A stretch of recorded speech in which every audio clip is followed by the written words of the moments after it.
Assalamualaikum warahmatullahi wabarakatuh. Perkenalkan, nama saya Randi Afrinandes, nomor BP 1913211013, kelas MKOM 34A, mata kuliah Komputer Security. Baiklah, di sini saya akan mempresentasikan tugas kuliah saya yang diberikan oleh dosen, yaitu Bapak Dr. Yuhandri Yunus MKOM. Baik, yang berjudul Bluejacking. Baik, sebelum kita masuk ke pembahasan bluejacking, sekilas kita membahas tentang Bluetooth. Apa itu Bluetooth? Bluetooth adalah teknologi jarak pendek yang memberikan kemudahan koneksi bagi peralatan-peralatan nirkabel. Bluetooth adalah teknologi wireless dengan jangkauan kurang lebih 10-100 meter dengan menggunakan frekuensi ISM sampai 2,4 GHz. Bluetooth adalah spesifikasi industri untuk jaringan kawasan pribadi, Personal Area Network atau PAN, atau tanpa kabel. Bluetooth menghubungkan dan dapat dipakai untuk melakukan tukar-menukar informasi di antara peralatan-peralatan. Misalnya, jika kita senang berganti-ganti ringtone, logo, atau game, Bluetooth adalah salah satu media yang dapat kita gunakan untuk saling mempertukarkan konten aplikasi dengan rekan yang juga memiliki fasilitas Bluetooth di dalam ponsel, selain inframerah, WiFi, atau menggunakan kabel. Adapun kecepatan transfer data Bluetooth yaitu 1.0 adalah 1 megabit per detik atau Mbps, sedangkan versi 2.0 mampu menangani pertukaran data hingga 3 Mbps. Oke, kita masuk ke topik bluejacking. Apa itu bluejacking? Bluejacking adalah serangan yang dilakukan pada perangkat yang kompatibel dengan Bluetooth seperti ponsel pintar, telepon, dan PDA. Bluejacking dihasut oleh penyerang disebut sebagai bluejacker atau bluejackdick yang meneruskan pesan yang tidak diminta ke pengguna perangkat yang mendukung Bluetooth. Ketika koneksi melewati, bluejacker mencoba mengirim pesan ke penerima. Pesan aktual yang dikirim ke perangkat pengguna tidak menyebabkan kerugian, tetapi digunakan untuk menyelidiki pengguna untuk membalas dengan cara tertentu atau menambahkan kontak baru ke buku alamat perangkat. Serangan pengiriman pesan ini menyerupai serangan seperti spam dan phishing yang dilakukan terhadap pengguna email. Bluejacking dapat dianggap sebagai menyebalkan atau lucu, meskipun relatif bebas risiko karena penerima memiliki pilihan yang untuk menolak. Adapun contohnya, seperti pesan yang masuk secara tiba-tiba tanpa diketahui oleh si pemilik ponsel. Adapun cara untuk mengatasi bluejacking yaitu jangan biarkan fitur Bluetooth aktif dan berada pada keadaan discoverable atau dapat ditemukan perangkat lain. Baiklah, di sini saya akan membahas langkah-langkah cara penggunaan bluejacking. Yang pertama, kita harus pilih area banyak pengguna ponsel atau laptop. Yang kedua, ada dua alternatif penggunaan bluejacking. Yang pertama, dengan buka buku alamat Anda jika menggunakan ponsel, atau program buku alamat seperti Unlock jika menggunakan PC atau laptop. Yang ketiga, kita membuat sebuah kontak baru dengan pesan yang ingin kita kirimkan. Proses yang keempat, pilih opsi lalu kirim lewat Bluetooth. Ini akan mencari perangkat Bluetooth lain dalam jangkauan. Nah, seperti di gambar ini ada 4 perangkat. Oke, yang kelima, ponsel kita akan memindai perangkat-perangkat Bluetooth yang aktif. Lalu kita tekan send dan kita tunggu hasilnya. Nah, ini adalah hasil transferan dari bluejacking tadi ke si penerima. Si penerima berhak untuk menerima atau menolaknya jika ingin menerima.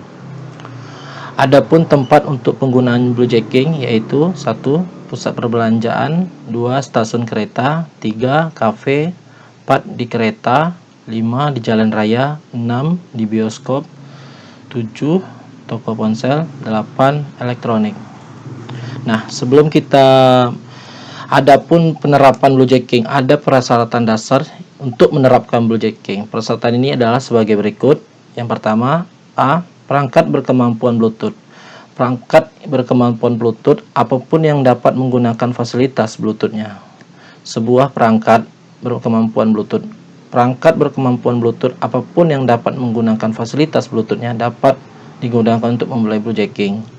Teknik yang digunakan untuk menerapkan bluejacking di setiap perangkat berkemampuan Bluetooth secara inheren sama kecuali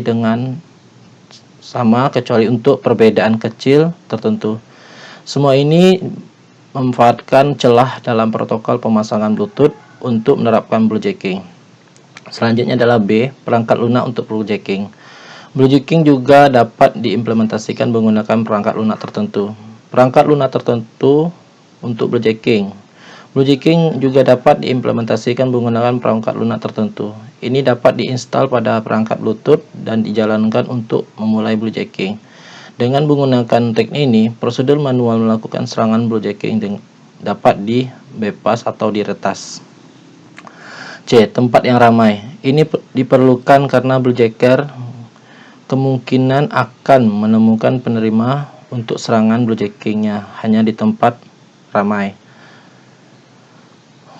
Ini diperlukan karena bluejacker kemungkinan akan menemukan penerima untuk serangan bluejackingnya hanya di tempat yang ramai. Di tempat-tempat seperti itu ada kemungkinan lebih tinggi untuk menemukan orang dengan Bluetooth mereka di perangkat mereka. Bluejacker dapat membuat perangkat seperti itu menjadi target serangannya. Adapun software tools dari bluejacking yaitu yang pertama adalah BlueSpam. Perangkat lunak ini mencari semua perangkat Bluetooth yang dapat ditemukan dan mengirim file kepada mereka. Teks kecil yang dikirim ke spam perangkat berkemampuan Bluetooth lainnya. Untuk menyesuaikan pesan yang akan dikirim, file atau pesan yang akan dikirim harus dimasukkan ke dalam direktori khusus untuk perangkat dan perangkat lunak. Pesan atau file ini kemudian akan dikirim ketika bluejacking dilakukan. BlueSpam juga mendukung bumerang jika perangkat yang sesuai dalam mode dapat ditemukan dan terhubung. Selanjutnya adalah meeting point atau titik pertemuan. Ini adalah perangkat lunak yang digunakan untuk mencari perangkat Bluetooth.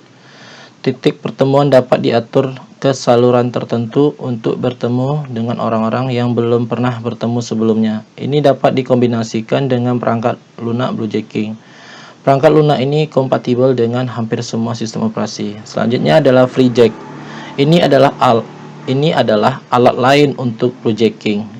Ini kompatibel dengan ponsel berbasis Java. Nah, jadi untuk menggunakan bluejacking ini hanya untuk aplikasi yang berbasis Java atau smartphone yang ada Javanya seperti Nokia series N97, Sony Ericsson. Selanjutnya ACJacking memungkinkan pengiriman pesan teks ke Bluetooth lain diaktifkan dalam. Baik, kita harus tahu juga kode etik bluejacking. Yang pertama, jangan mengirim pesan yang melecehkan atau merugikan siapapun. Yang kedua, jangan mengancam siapapun. Yang ketiga, jangan masukkan informasi pribadi kita ke dalam pesan bluejack. Yang keempat, jangan mengungkapkan diri kita kepada si korban. Yang kelima, nonaktifkan Bluetooth jika kita tidak ingin bluejack. Ini adalah tabel perbandingan penelitian tentang bluejacking. Selanjutnya adalah state of the art bluejacking. Ini adalah kerangka dari bluejacking. Baik, kesimpulan, bluejacking adalah teknologi yang tidak berbahaya dan aman. Ini memang memiliki beberapa kekurangan, tetapi mereka dapat dicegah dengan menggunakan tindakan tertentu. Tindakan itu memang memiliki banyak keuntungan juga. Ini dapat digunakan untuk berinteraksi dengan orang yang berbeda. Bluejacking memiliki jarak kirim yang sama seperti Bluetooth, yaitu dari 10 sampai 100 meter. Jadi, gunakanlah yang terbaik dari teknologi ini dengan cara yang baik daripada menggunakannya dalam aspek yang buruk, karena dapat memberikan banyak pesan penting dan juga yang berguna. Baiklah, inilah sekilas informasi tentang penjelasan bluejacking Bluetooth. Jadi kita harus paham bahwa bluejacking ini sebenarnya tidak berbahaya karena pesannya hanya berupa lewat dari Bluetooth. Jadi tidak akan merusak apapun yang ada di ponsel.